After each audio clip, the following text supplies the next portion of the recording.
MEP Fleckenstein says that while there are over 150 conditions to open the door for Albania's integration, no new conditions have been imposed, while Ambassador Vlahutin demanded political unity in order to progress along the EU path. The draft law on the theatre was discussed among harsh tones between the majority and the opposition in the parliamentary commissions as the opposition continues collecting signatures on their petition for a presidential non-decree. German authorities are conducting a mass recruitment of nurses and doctors from southeastern Europe, including both Albania and Kosovo, presenting a great opportunity for such professionals, but posing a risk to the local health system. Good evening, it's 6 o'clock on Monday the 2nd of July 2018. Welcome to the English edition of Aura News. My name is Alexandra and I'm here to bring you the day's top stories from around the country, translated into English.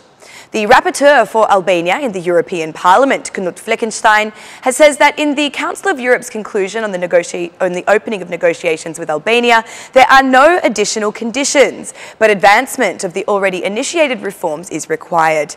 In Tirana, where he attended the round table, what is expected from Albania after the conclusions of the EU Council, expectations and duties, the European official had some advice regarding policy in the country.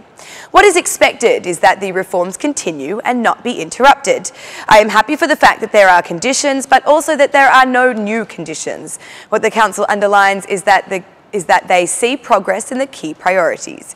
25 out of 28 member states said simply okay. To be serious now, I would like to have the negotiations have opened a little earlier, perhaps even a year ago, outlined Fleckenstein. Fleckenstein commented on the countries that were hesitant, stating the problem was not with Albania but with the European Union itself. While the ambassador of the European Union in our country, Roman Vlahutin, has reminded everyone that Albanian politics does have a difficult year ahead. The screening process starts this summer. It is very important work. Albania has decided to do something wise enough to do things in advance. With justice reform, you have done a great deal of work in a process that takes a long time, stated Vlahutin.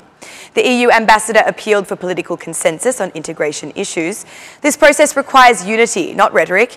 European integration is not for hidden agendas. We have seen in some places, and also here too, that some interest groups have understood what the EU is, but there are some groups that do not hurry because they do not want the EU.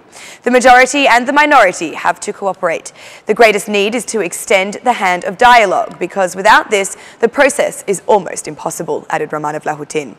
The Foreign Minister, Ditmir Bushati, was also at the table. He said that in July, analytical work on the chapters to be completed will also begin. Meanwhile, SP MP Talon Bala responded to the opposition, who are still saying there is no concrete date for the opening of negotiations.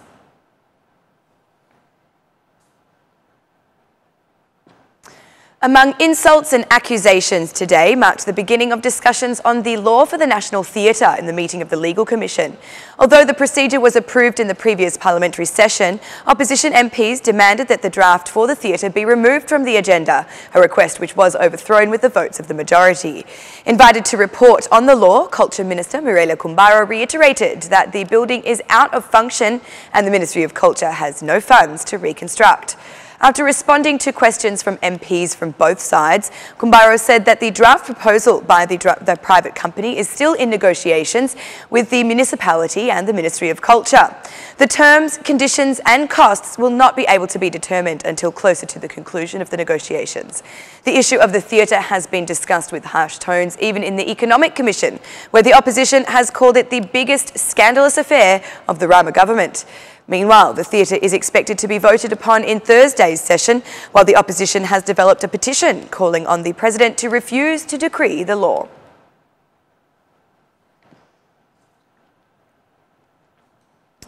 Prime Minister Edi Rama delivered the weekly report on cases resolved through the portal Shqipëria që duam .al.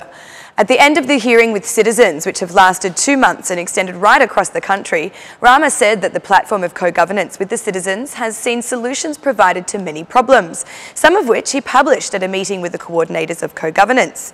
The head of the government said that for any problem solved, there is also the applicable punishment for the employees responsible for it. He continued to appeal for citizens to join the platform.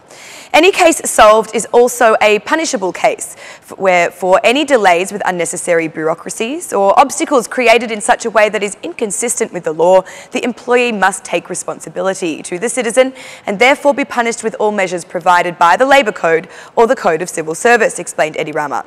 Regarding the part of the administration that Rama calls parasites, the Prime Minister demanded the cooperation of citizens in denouncing any cases of injustice.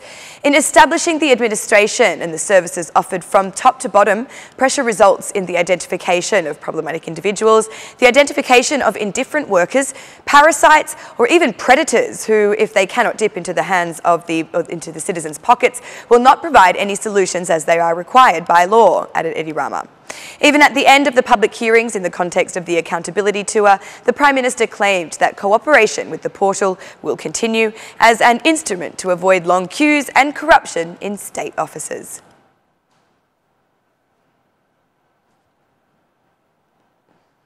Last Friday, the US Embassy in Tirana and the US Ambassador Donald Lu organised the annual reception in honour of the 242nd anniversary of the United States. In his speech, Ambassador Lu told the attendees that the task he has been responsible for in Tirana has been taken on with honour by him. Since this is my last Independence Day with you, let me say that it has been a great honour to have gone on this journey with you, remarked Donald Lu. The Chief of the Public Affairs Office at the US Embassy, Ryan Roberts, explained in an interview what this year's theme was and the reason for its selection. We are very excited to organise this evening. There is a concert called Red, White and Blues with performances by Eugen Bushpepa, Camila Islamai and Angela Peristeri and other fantastic musicians. When it comes to the theme, Red, White and Blues, we talk about patriotism of the United States, but we are also referencing great music of the blues genre. For anyone who knows something about blues music, it's a typical American style of music and touches every kind of music in the United States, from jazz to rock to swing, country and folk music. So at this concert, guests will hear every kind of music influenced by Red, White and the Blues, said Ryan Roberts. After the flags were presented by the Embassy Marine Corps, the city band performed 2 national anthems.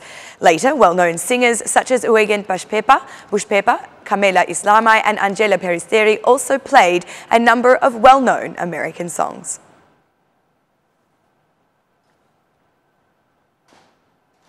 Recently, the German Health Minister announced that there are 50,000 vacancies for nurses in Germany that will be open to citizens of southeastern Europe, including both Albania and Kosovo. This has presented an exciting opportunity for health workers, but also poses a significant risk in creating a vacuum in the health system of our homeland. In just 1 year, more than 150 doctors have sought out the written references required by the German government in order to apply for positions in the medical field there.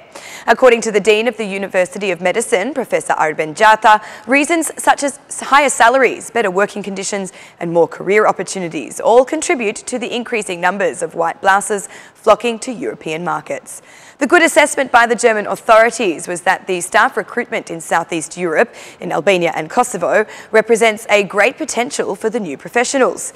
Dean Arben Jata reiterated that the German ambassador to Albania, Susanne Schutz, has always held a positive impression in this regard. While Germany is preparing a full recruitment plan for professionals and reducing bureaucracy for residence permits, the experts analyse a number of reasons why there are such exoduses leaving our shores.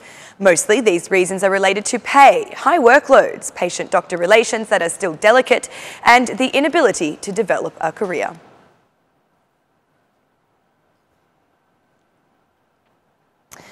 During the summer season, it is expected that emergency departments across the country will experience their largest influx of patients.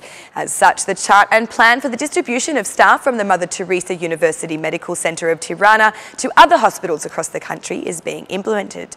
Every Wednesday, starting from July 4th, the emergency service, except cardiosurgery and neurosurgery, consults and intervention cases will be transferred to University Hospital Shevchetndrochi, the former sanatorium, which has the capacity and human resources to accommodate the additional workload. Professor Muzaffar Katsi, the chief of the surgical emergency department at the Mother Teresa University Medical Centre of Tirana, says it will ease the workload, but more importantly, patients coming from the districts will receive services sooner. In the surgical emergency department alone, they expect to receive 130 to 140 emergencies in one day and to perform an average of 13 surgical interventions. At a time when the referral system is not implemented and regional hospitals do not have reception capacity, University Medical Centre of Tirana, Mother Teresa, has the greatest emergency inflow. Distribution charts have been made for emergencies such as acute appendicitis, hernias and other such cases without a severe risk of complication. And that's the news across the country today. Thank you for watching our English edition this evening, and be sure to join me again every Monday to Saturday at 6 p.m. for the latest news from Albania. Once again, on behalf of Aura News, thank you and good night.